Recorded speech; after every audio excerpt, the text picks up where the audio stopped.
Recording in progress. எல்லாருக்கும் happy சாபத். So இன்றைக்கி nature டாக்கில் வந்து எதை பற்றி பார்க்க போகிறோன்னா ஒரு அனிமல் பற்றி தான் பார்க்க போகிறோம். எல்லோரும் ஹாப்பியாக இருக்கீங்களா? எல்லாம் சிரிக்கணும். ஸோ இந்த அனிமல் பற்றி பார்க்கறதுக்கு முன்னாடி இது வந்து ஸ்மைலி, இது வந்து யூனிக் ஃபீச்சரே எப்பயுமே அது வந்து ஒரு மாதிரி சிரிச்ச முகமாகவே தான் இருக்குமா. ஓகே, வெயிட் பண்ணுங்கள். ஆன்சர் என்னென்னா குவாக்காஸ். ஓகேவா, கேள்விப்பட்டிருக்கீங்களா? லிசர்ட் மாதிரி இருக்காது, லைக் மவுஸ் மாதிரி பார்க்கறது இருக்கும், ஆனால் அது வந்து ஒரு கேங்க்ரூ ஃபேமிலி சார்ந்தது அப்படிங்கிறாங்க. ஓகேவா, அதோட வளர்ச்சியே ஆல்மோஸ்ட் ஒரு குட்டி கேட்டோட வளர்ச்சி அளவுக்கு தான் அதோட வளர்ச்சியே இருக்கும், அவ்வளோதான். ஓகே, இது மோஸ்ட்லி வந்து இந்த வெஸ்டர்ன் ஆஸ்திரேலியா அந்த பகுதியில் அதிகமாக வந்து இது காணப்படுது அப்படிங்கிறது. குவாக்கோஸ், QUOKKAS. ஓகே, ஸோ இதோட மெயின் யூனிக் ஃபீச்சர் என்னாவே அது பார்த்தாவே சிரிச்ச முகமாகவே தான் இருக்கும். அது நீங்கள் ஃபோட்டோ உங்களுக்கு ஷேர் ஆகும், அப்போ பாருங்கள். அப்போ அதோட மூஞ்சே வந்து இப்படியே சிரிச்ச முகமாகவே இருக்கிறது தான். ஸோ அதோட வந்து கேரக்டரிஸ்டிக் மட்டும் இன்றைக்கி பார்த்து அதுலேருந்து நம்ம என்ன கற்றுக்குறோம் அப்படிங்கிறத பார்ப்போம். மெயினாக இதோட வந்து கேரக்டர் வந்து எப்படி இருக்குன்னா ரொம்ப ஃப்ரெண்ட்லியாக சோஷியலாக தான் இருக்குமா. அது வந்து எப்பயுமே தனியாக இருக்காது, அது ஒரு குட்டி குட்டி குட்டி கூட்டமாகவும் இல்லைனா ஏதாவது ஒரு பேரோடு தான் அது இருக்கும். ஸோ அது மற்ற இதை பார்த்தாலுமே ரொம்ப ஃப்ரெண்ட்லியாக பழகிறது, ரொம்ப அன்பாக இருக்கிறது, அந்த மாதிரி தான் அதோட குணம் இருக்கும். அது மட்டும் இல்லாமல் கம்யூனிகேஷன் இருக்குமா, அதுங்களுக்குள்ளே ஒரு சில கம்யூனிகேஷன் சவுண்ட்ஸ் இருக்கும், விசில் சவுண்ட்ஸு இல்லைனா வந்து ஒரு கிளிக் சவுண்டு மாதிரி, அந்த மாதிரி அதுங்களுக்குள்ளே ஒரு கம்யூனிகேஷன்ஸ் சவுண்ட்ஸும் வச்சுக்குமா.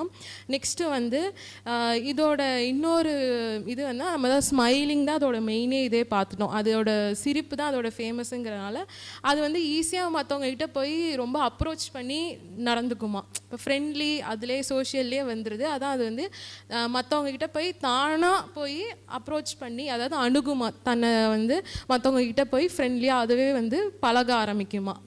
நான் மற்றவங்க வந்தால் தான் பழகுவேன் அப்படிங்கிறது இல்லாமல் மற்றவங்ககிட்ட மற்ற இதுங்கக்கிட்டேயும் வந்து பழகுமா.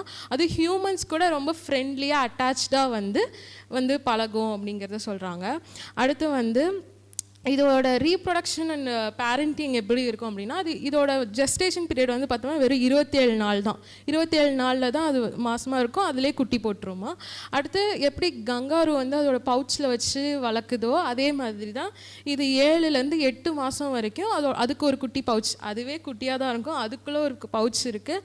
அந்த பவுச்சில் வந்து அது ஒரு குழந்தைய வச்சு அந்த பேபி கேர் வந்து இது பண்ணி வளர்க்கும் அப்படிங்கிறாங்க. அடுத்து வந்து இதோட அடாப்டேஷன் எப்படின்னா, நம்மளோட அதுக்கு வந்து தன்னோட உடம்புல வந்து நீர் சத்து வந்து ரொம்ப கம்மியாகவே இருந்தாலும், இல்லை தண்ணியே நமக்கு வந்து சுற்றியில் எங்கேயுமே கிடைக்கல அப்படின்னாலும், காய்கறிகள் பழங்கள், அந்த நீர் சத்து உள்ள காய்கறிகள் பழங்கள் இலைகளெல்லாம் தேடி சாப்பிட்டு அப்படி அதில் இருக்க வாட்டர் ரிசோர்ஸை எடுத்து பாடியில் வந்து தண்ணி சத்தை வந்து அதிகரிச்சுக்குமா. ஸோ இது மெயினாக சாப்பிட்ற உணவே வந்து பார்த்தோம் அப்படின்னா வெறும் லீவ்ஸு, புல், அப்புறமேட்டுக்கு ஃப்ரூட்ஸு அண்ட் ஃப்ளவர்ஸு. இது வந்து ஒரு ஹெர்பியோரஸ், அவ்வளோதான். இது 4 வகையான உணவில் மட்டும்தான் அது வந்து சாப்பிடும். இப்போ அதுலேயே வந்து அதுக்கு வந்து எங்கேயாவது தண்ணி கிடைக்கல அப்படிங்கிறப்போ அதில் சாப்பிட்ற உணவுலேருந்து தண்ணி நிறையா வந்து தண்ணி சத்தை எடுத்துக்கிட்டு அது அப்படி வாழுமா. அது மட்டும் இல்லாமல் அதோட உடம்புல வந்து எனர்ஜியை தானாகவே வந்து ரெகுலேட் பண்ணி, ஹீட்டாக இருக்குது அப்படிங்கிறப்ப நமக்கு கொஞ்சம் நம்மளோட ஸ்கின் வந்து மாய்ஸ்சரைஸ் மாறும். அதே மாதிரி அதுக்கும் வந்து அதோட தெர்மோ ரெகுலேஷனுங்கிற ஒரு ஆக்ஷன் மூலமாக அது எனர்ஜியை வந்து அந்த இடத்துக்கு தகுந்த மாதிரி அதோட எனர்ஜியை யூஸ் பண்ணி டெம்பரேச்சரை வந்து மாற்றிக்கும் அப்படிங்கிறது. ஸோ இதுதான் அதோட குணங்கள். ஸோ இதிலேருந்து நம்ம என்ன கற்றுக்கலாம் அப்படின்னு பார்க்கலாம்.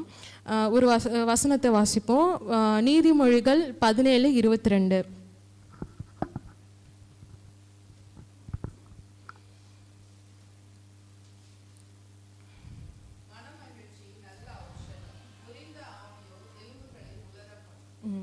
மன மகிழ்ச்சி நல்ல ஔஷதம். ஔஷதம்னா என்ன? மருந்து. நல்ல ஹெல்த்தி லைஃபுக்கு எது தேவை? மன மகிழ்ச்சியாக இருக்கணும். அப்போ அது எப்படி இருக்குது? சிரிச்ச மூஞ்சா அது வந்து இருக்குது. ஸோ அதே மாதிரி தான் நம்மளும் வந்து எப்படி இருக்கணும்? சிரிச்ச மூஞ்சா இருந்தால் தான் மற்றவங்களுக்கு அது என்ன வந்து ஒரு பாசிட்டிவ் எனர்ஜியை வந்து கொடுக்கும், நமக்கும் அது வந்து ஹெல்த்தி பெனிஃபிட் தான். அடுத்து இன்னொரு வருஷம் பார்ப்போம். எபிரேயர் 4:16.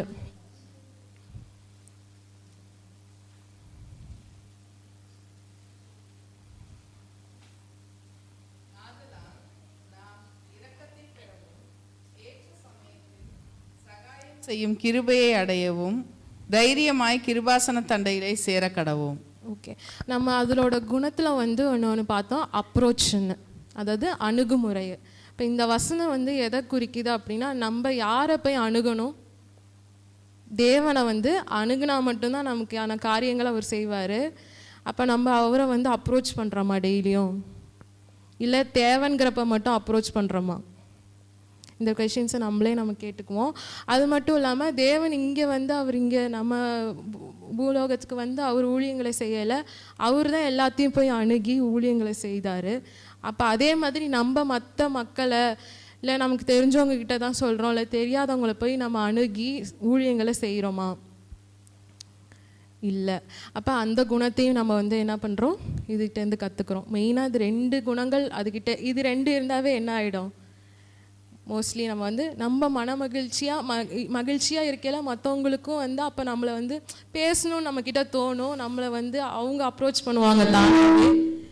இன்னொன்று, நம்ம வந்து கடவுளையும் நம்ம அப்ரோச் பண்ணணும், நம்மளும் மற்றவங்கள போய் அப்ரோச் பண்ணி என்னத்தை பண்ணணும், ஊழியங்களை நம்ம வந்து செய்யணும். அது எப்படி ஃப்ரெண்ட்லி சோஷியலாக எல்லாத்துக்கூடையும் மிங்கிள் ஆகி இருக்குதோ, அப்போ அதே கம்யூனிகேஷன் அண்ட் ஃப்ரெண்ட்லி சோஷியல்னஸ் நமக்கும் வரணும். அதுதான் நம்ம இந்த குவாக்கர்ஸ்ட் வந்து கற்றுக்கிறது.